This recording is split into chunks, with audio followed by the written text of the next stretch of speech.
Yo, what's going on, Epic 7 fam? I'm Sue, and as this video airs today, the Operation Catch Zieg event is in full effect, giving players various different 5-star hero and artifact selectors. And that's basically what these tier lists here on the channel are for, to help you make an informed decision on what the best heroes and artifacts are going to be for each of those various different selectors. I've already done the limited 5-star heroes, the limited 5-star artifacts, and the regular non-limited artifacts in other videos, so if you haven't seen those already, they will all be linked down in this video's description. This video in particular, though, is going to be on the non-limited RGB heroes. That's red, green, and blue, in case you don't know what RGB means. I'll rank all of the characters into various different tiers on what I think are going to be the best ones, and this is based on my knowledge as not only a high-ranking PvP player, but a 7-year veteran who has cleared all of the PvE content that Epic 7 has had to date. Before we jump into it, though, one thing I do want to point out, this video is recorded before the Operation Catch Zieg event is live right now, and as such, I don't have complete information. From what I know, certain characters that should be in selectors aren't there, so on and so forth, so I'm just doing the best that I can with the knowledge that I actually have available, right? I don't get to see what's in the selector any earlier than you do watching this video. Again, this is all just an informed decision based on what I know from previous selectors. So for whatever reason, there's a mistake, or there's characters that should be there, artifacts that should be there that aren't, you know, you can let me know down in the comment section below, but more than likely there will be a pinned comment talking about any changes or inconsistencies in the video. So I do recommend that you check out whatever the pinned comment is down below, if there is one, to see the most up-to-date version, most up-to-date information for this tier list video. All right, cool. Let's jump into it now. Let's actually explain the tiers, starting with these top two. These are largely here just for kind of like record keeping. Can't choose. Normally, in the past, the selectors, you're only allowed to take characters that are older than 6 months old. Fene here came out in January, and Schneel around like December or so, so they're too new for you to take, so that's why they're here. Already free. These are all the characters that you'll be getting either through things like Hall of Trials in the case of Xena, or through just the various different hunt missions or Guide of Orbis missions throughout your journey. Just keep playing Epic 7, do the quests, you will get all of these characters for free, so there's no reason for me to recommend them on a selector tier list. And now the real meat and potatoes of everything is going to be these 4 tiers here, with the bottom one being the collab or limited heroes that you can't choose, and the guys that are here, if they're not collabs, they are limiteds. Again, those were talked about in the limited 5-star hero tier list, so make sure to check that out. So, 4 tiers. Staple units, characters I think everyone should have. Strong, self-explanatory, characters that are cut above the average. Usable, which I think are playable characters that have wide applications for newer players, right? Or just in general are very decent in multiple places. And then not worth it. There are some characters here in not worth it, for example, like Fumir, that can be used, but they're just very difficult to use. Or you might even have other characters like say Melissa has some use cases, or like Hua-Young is decent with the current season of World Arena.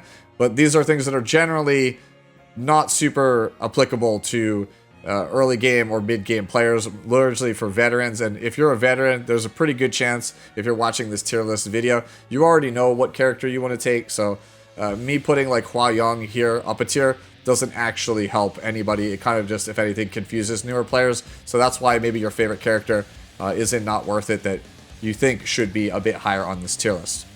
Anyways, let's jump into it first with the staple characters here, starting with Aria.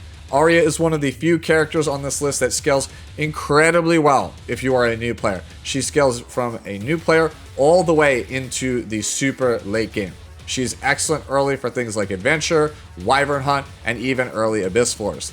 She has even on my previous new player account carried me through Arena and Guild Wars to help get me resources to progress my account. In the late game, Aria is still super good in Guild War and a powerful niche pick in World Arena. This makes her one of the best overall choices, I feel like, on this entire tier list, as she will be with you for your entire journey in Epic 7. And let's be honest, some of you out there, after seeing what she looks like, you would pick her even if I didn't say I think she is a staple unit that everyone should have access to. I mean, just look at the character. I think you would take her pretty much no matter what I said here in this section. Next up, we move on to one of my favorite characters in the game in Celine. Celine is a powerful single target green damage dealer and what I would consider a staple PvP unit. Her PvE usage is very minimal though. What makes her so good in PvP is that her passive intuition, it punishes non-attack skills very hard, usually killing 1 or 2 heroes at a time if the opponent triggers it. Many of the best PvP skills in Epic 7 are non-attack skills, so having such a strong floodgate to ensure that you can deal with those broken abilities gives her incredible usage in any PvP game mode, whether it's Arena, Guild Wars, or World Arena. If you do decide to pick up Celine, I recommend that you get her artifact with your 5-star selector, which is Secret Art Storm Sword. After Celine, we come to Krau. The best PvE tanks in Epic 7 are Adventurer Raz and Brig, both of which are going to be free from just doing the actual quests in the game. But for PvP though, Krau is going to be your guy, and that's especially true post-buff. He provides provokes to protect his teammates, defense buffs to reduce the damage your team takes, and his ultimate Siegfried deals massive damage to enemies based on his missing health, and obviously a tank at low health, being able to cash in for a win condition, that's very, very good. Krau is a great character for new players who want a safety net to climb through the ranks in Arena or win fights in Guild War. Many players will want to focus in Epic 7 only on PvE, but ignoring Arena means you're going to have less resources to roll equipment on your account, and also ignoring Guild War means you will have less opportunities to roll for rare Moonlight heroes. So, in my opinion, you should pick up Krau as a new player, if for no other reason that he can help protect your team and get you those valuable resources for the other game modes that you actually want to play. Piggybacking off of Krau, we come to Mort, who is another hero that is largely centered on PvP in this game. Mort is a powerful bruiser that is relatively tanky and still puts up pretty good damage. What makes Mort so powerful is passive stops enemies from counterattacking outside of himself. Counters are what allow certain heroes to get their offense started, and any character that could completely shut down a huge chunk of the cast like that makes him a must-have for things like Arena and Guild Wars. On top of that, he's super easy to build and has a powerful 2-turn stun built into his skill 3. This makes him perfect for new players in Arena and Guild Wars. And finally, perhaps the best character in this tier overall is going to be Roana. Roana's passive Vigilant Eye heals your team and gives combat readiness every single time an enemy uses a dual attack, extra attack, or counter attack. This is super useful obviously in PvP, as a chunk of the cast has these mechanics, but it's even better in PvE.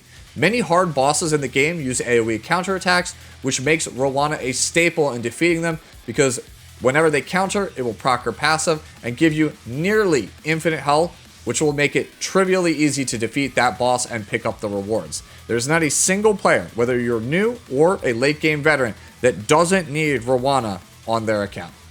After the staple units, let's move on to the strong characters, starting with Elena. Elena is a hero that can cleanse debuffs as well as mitigates damage from AoE attacks in various different PvP game modes. This makes her excellent versus a lot of the very fast and devastating openers that exist in the game.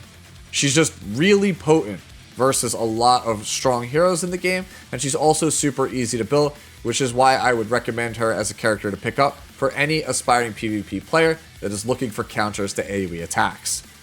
After Elena, we come to Eligos, aka Eligoat, aka Eligod. Eligos is a very fast and powerful damage dealer that can defense break his enemies. What really makes him good though is his ultimate attack having bonus accuracy on it, allowing him to deal with pesky dodge-based units such as Afternoon Soak Flan, who's one of the best characters in the game as of the recording of this video. I'd pick this character up if you think he looks cool, or just looking for a really strong single target DPS that can double as an answer in PvP to problematic units. Speaking of strong single target DPS, let's move on to Jenua, who's one of the best single target damage dealers in the entire game. His ultimate completely ignores all of the enemy's defense, and his basic attack uses his ultimate for free every time you use it once he gets the enrage buff, which happens once he gets under 50% health. He is outclassed by characters like Commander Lorena in single target damage when it comes to PvE content, but you can still find usage for him in things like the Golem Hunt. Where this character really shines though is going to be in all different PvP game modes. After Jenua, let's talk about Lidica. After her reworks, Lidica is one of the best control characters in all PvP game modes. Like Mort, she can disable counterattacks with her abilities, and her ultimate is a massive 100% combat readiness reduction, which allows her to lock down one key target in a fight. She does have some PvE usage, but it's incredibly niche being only in some of the Abyss floors that are well over 100 for the super late game players. She is a must-have character, I feel like, for any aspiring PvP player that wants to play very fast and aggressive. Piggybacking off of Lidica, let's move on to Nahkwol, who is another incredible control character for PvP. Just like Lidica, she can disable counterattacks from enemies, but unlike Lidica, she has the ability to seal passives, which is very rare, silence enemy heroes, and is generally more useful even for slower players. The major drawbacks to Nahkwol are that she's pretty useless in PvE content in general, and she also has a reliance on the limited 5-star artifact Guiding Light, so hopefully you took that with your Selector. After Nahkwol, we move on to Politis. Politis is the red counterpart to Celine that we talked about earlier in the staple unit section. Where Celine excels in high single target damage, Politis excels in AoE attacks with built-in debuffs, as well as a passive that reduces the enemy's combat readiness gain. Politis right now isn't as favored as Celine in PvP, but she's still a super useful unit for new players to punish non-attack skills, and one that I think almost every player should have access to. The only reason that I don't have her in the staple units is that the Moonlight 5-star hero Abyssal Euphine can be a replacement for her. There is no replacement, however, for Celine. After Politis, we move on to Vildred, who is a powerful AoE DPS that is super useful in a wide host of PvE content, whether it's from Adventure to more than half the game's hunts, I would say, like Golem, Azimanic, Banshee. He's great in all of those. He's just simply one of the best PvE farmers in the entire game. He doesn't really see much play in PvP outside of the fact that his imprint gives the team speed, making him valuable for fast and aggressive players. The only reason I don't have this character in staple is because heroes like Spectre Tenebria or Arbiter Vildred are free for new players from the game's Moonlight Blessing, and those characters put in comparable levels of work. And finally, to round out this section, we come to Yulha, who is basically a color-shifted version of Krau that we talked about in the staple unit section. She has provokes, she has a similar ultimate to Krau. Only real difference here is that she's green, and she also has a cleanse when she's at low life, and also a reflect on her passive skill. But otherwise, pretty much the same in terms of actual usage and function. Where she really shines is Arena and Guild Wars, because we're in a very red-heavy metagame, I feel like, right now. And red AI will always target green heroes like Yulha first. This basically lets you kind of set up her ultimate ability and sets you up for success in those Guild War or Arena fights. Krau's buffs right now make him the slightly better unit than Yulha, but she's only about a small tweak away from being just as good, if not better, than he is. So if you're, again, looking for a tank and Krau doesn't really do it for you, maybe you're a waifu-only player, Yulha is a pretty good consideration, and honestly, one of the more underrated characters overall on this tier list. And finally, to round out the video, let's talk about the usable tier characters, starting with Alencia. Alencia is the best character to take in the standard pool for someone who desperately needs an injury unit. In case you're new and don't know what injury is, it is a mechanic in PvP that reduces the target's maximum health, reducing the effectiveness of characters like tanks or bruisers.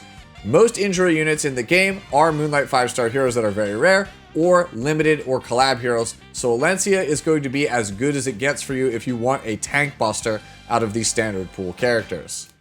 After Alencia, we come to Bellona, who is an AoE DPS that deals damage based on the enemy's maximum health. Because of that max health scaling, it makes her incredibly good for fighting things like bosses in PvE, as well as farming hunts early on. But in my opinion, she's never really the optimal choice in the late game, so that's why I'm not a super big fan of her. Do note, though, that if you aren't opposed to spending money and you are a brand new player to Epic 7, currently there is a promotion that will give you a copy of Bellona as a bonus when you make your first purchase on any digital item, something to be aware of. After Bellona, we come to Destina. Destina is a healer, debuff cleanser, and team-wide revive character all rolled into one neat package. As far as debuff cleansers go, the 3-star hero Angelic Montmorency is basically someone who has her beat in most PvE game modes, but it's still really hard to deny how good and how generically powerful a Soul Weaver Destina is. If you didn't take Ruel of Light with your Moonlight Blessing, and you didn't take Destina with your Episode 1 Selector ticket as a new player, Destina can be a fine addition to your team and can be used in almost every single game mode to a decent amount of success. After Destina, we come to Ida. Ida is an AoE DPS that can work in helping you clear your way through the various game's adventure modes, and is also pretty good in a lot of labyrinths. Where she really shines, though, is as a cleave DPS for things like Arena and Guild War. She's not really meta anywhere, but she's a pretty solid AoE DPS everywhere if I'm being honest. Next up is the Immortal Wukong. Wukong is a very hard-hitting damage dealer that can be used early on in things like Adventure and also has some skin in the game in things like Asymanic Hunt. Wukong is usually used though as a niche PvP hero. Sometimes he makes his way into high rank games, so it doesn't really feel right for me to put him, in the lower tiers, right? He's just too well rounded. And I'm sure many new players who like his appearance can definitely find good usage for him in a lot of gameplay modes. So if you like him, feel free to pick him up with your selector. After Wukong, we come to Lilias, who is a Swiss Army knife character who does a little bit of everything. She can be your tank, but she's not really going to be as good as some of the other knights that we've talked about, like Krau and Yulha. She can put up pretty good damage thanks to her guaranteed dual attack on her skill 1 and AoE ultimate attack, but it's not going to be as much as a dedicated damage dealer will do. She has a cleanse built into her ultimate, but again, she's not going to be as good at cleansing debuffs as somebody who's dedicated to the job, like Destina. Her passive skill punishes non-attack skills, but not as good as Green Celine or Politis. In short, Lilias is a jack-of-all-trades character, master of none. If that appeals to you, feel free to take her because you can basically play her anywhere. Just know that she's not necessarily ever going to be the best thing for the job. After Lilias, we come to a personal favorite of mine in Peira. Peira is the second fastest hero in all of Epic 7, only outsped by the next character on the list. Peira is primarily a debuffer that denies enemy setups in PvP game modes.